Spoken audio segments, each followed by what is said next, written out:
নমস্কার বন্ধুরা, আমি চৈতালি গার্ডেনিং অ্যান্ড ক্রাফটিং চ্যানেলে আপনাদের স্বাগত। আজকে একটা নতুন ভিডিও নিয়ে আপনাদের সামনে চলে এসেছি। দেখুন আমার ভিডিওটা। দেখুন এখানে গত বছরে বেগুন গাছ তাকে হার্ড প্রুনিং করে দেওয়ার পর নতুন নতুন ব্রাঞ্চ বেরোতে শুরু করে দিয়েছে। আর দু একটা পাতা এরকম কুঁকড়িয়ে গেছে, সেগুলো পোকা লাগছে। এগুলো যদি আপনারা ফেলে দেন তাহলে কোনো ওষুধ স্প্রে করতে লাগবে না। আর আমরা যদি নতুন গাছ বসাই, নতুন গাছ সে বড় হবে, তারপরে ফল দিতে একটু দেরি হবে, কিন্তু পুরানো গাছকে আমরা না ফেলে দিয়ে এইভাবে আমরা কাটিং হার্ড প্রুনিং করে দিয়ে আমরা রেখে দিতে পারি। আমি আরেকটা করেছি, সেটাও দেখাচ্ছি। দেখুন এখানেও এইভাবেই এটাকে হার্ড প্রুনিং করে দিয়েছে। এটা নতুন নতুন ব্রাঞ্চ বেরোতে শুরু করে দিয়েছে। কয়েকদিন পর আমি গাছগুলোকে দেখাচ্ছি। দেখুন কতটা সুন্দর হয়েছে, আর নতুন নতুন ব্রাঞ্চ বেরিয়েছে, আরও এখানে ফুল ধরতে শুরু করেছে। দেখুন গাছগুলোর চেহারাও কত সুন্দর হয়ে গেছে। আমি এখানে যে সারটা ইউজ করি সেটা হলো আমার লিকুইড ফার্টিলাইজার, এবং কিছু আমি এখানে হাড়ের গুঁড়ো, খোল আর নিম খোল এখানে আমি ব্যবহার করেছি। অবশ্য যে আমি খোলটা ব্যবহার করি সেটা আমি 4 দিন ভিজিয়ে রাখি, 4 দিনের দিন আমি খোলটাকে এখানে ব্যবহার করি। আর এত সুন্দর গাছ হয়ে গেছে। আমার সার দেবার কোনো নির্দিষ্ট টাইম নেই, আমি যে কোনো সময় যেদিন আমার সময় হয় সেই দিনই আমি গাছে সার দিই। এই গাছে অতিরিক্ত ফলনের জন্য যেটা করতে হবে আমাদের, দেখছেন এখানে এক একটা করে মোটা মোটা পাতা, বড় বড় পাতা আছে, তার নিচে দেখুন ছোট্ট একটা ব্রাঞ্চ বেরোচ্ছে। আমি যদি এই পাতাটাকে ভেঙে দিই, তা এর কারণ ভেঙে দিই তাহলে কি হবে,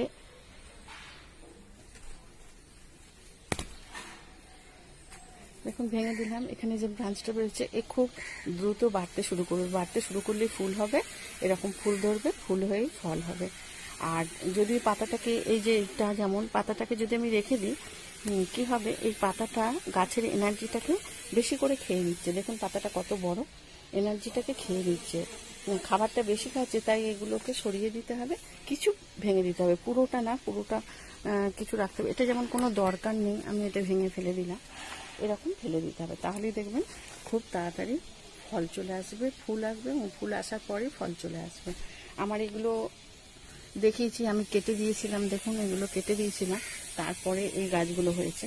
এখানেও দেখুন কতটা করে কেটে দিয়েছিলাম, পুরানো গাছ কেটে দিয়েছিলাম, কাটার পরে এত সুন্দর গাছগুলো হয়ে গেছে।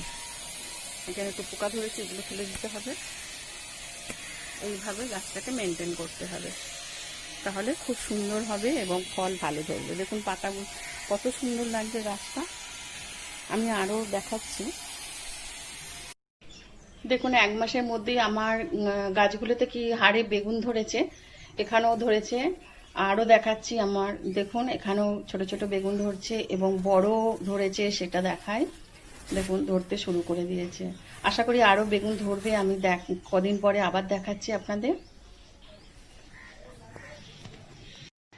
কয়েকদিন পর আবার ভিডিওটা নিয়ে চলে এলাম। দেখুন কত বেগুন ধরেছে। যেগুলো বড় হয়েছে সেগুলোকে আমার এখন কেটে ফেলতে হবে, কারণ গাছের অতিরিক্ত খাবারটা এই সমস্ত বেগুনে খেয়ে নিচ্ছে। বেগুনগুলো বাড়তে গিয়ে খাবারটা চলে যাচ্ছে, তাই এগুলো আমি কেটে ফেলবো। কেটে দিলে কি হবে, নতুন নতুন ফুল আসবে, আবার ফল হবে। যেগুলো ছোট বেগুন আছে সেগুলো আরও তাড়াতাড়ি বড় হয়ে যাবে। এগুলো আসলে শীতের বেগুন, শীতে অতিরিক্ত এগুলো ফলন দেয় এবং খুব বড় হয়। আমি গরমে দেখালাম যেগুলো গরমেও অতিরিক্ত ফলন দেয়, যদি আমরা ঠিক মতো সেটা তৈরি করি। তাই আমি দেখালাম। আর এটা ছোট বেগুন আছে, এটাকে আমি রেখে দিলাম। এর এইদিকে যে বড় বেগুনগুলো আছে এগুলো আমি তুলে ফেলবো। এখানে দেখুন গুচ্ছ আকারে কতগুলো বেগুন হয়ে রয়েছে, আর এগুলো শীতকালে অনেক বড় বড় হয়ে যায়। এখন যেটা করতে হবে, যেগুলো বড় হয়েছে সেগুলোকে আমার কেটে ফেলতে হবে। কাটলে ছোট ছোট পাশে যেগুলো রয়েছে সেগুলো অনেক বড় হয়ে যাবে। তাই আমি বড়গুলোকে কেটে নিচ্ছি, আর ছোটগুলোকে রেখে দেবো। এগুলো কদিন পরে আমি তুলতে পারবো। আজ এতগুলো বেগুন আমি তুললাম, আর যেগুলো রেখে দিলাম সেগুলো কয়েকদিন পরে আবার তুলতে পারবো, সেগুলো তাড়াতাড়ি বড় হয়ে যাবে। কিছু নাগামরিচও আমি এখানে তুলেছি। দেখুন এই নাগামরিচগুলো প্রচণ্ড ঝাল। আর আপনাদের আমি দেখাবো একটা ভিডিও, আমার বাগানে কি কি ধরনের লঙ্কা গাছ আমি করেছি সেটা সম্পর্কেও একটা ভিডিও আমি আপনাদের দেখাবো।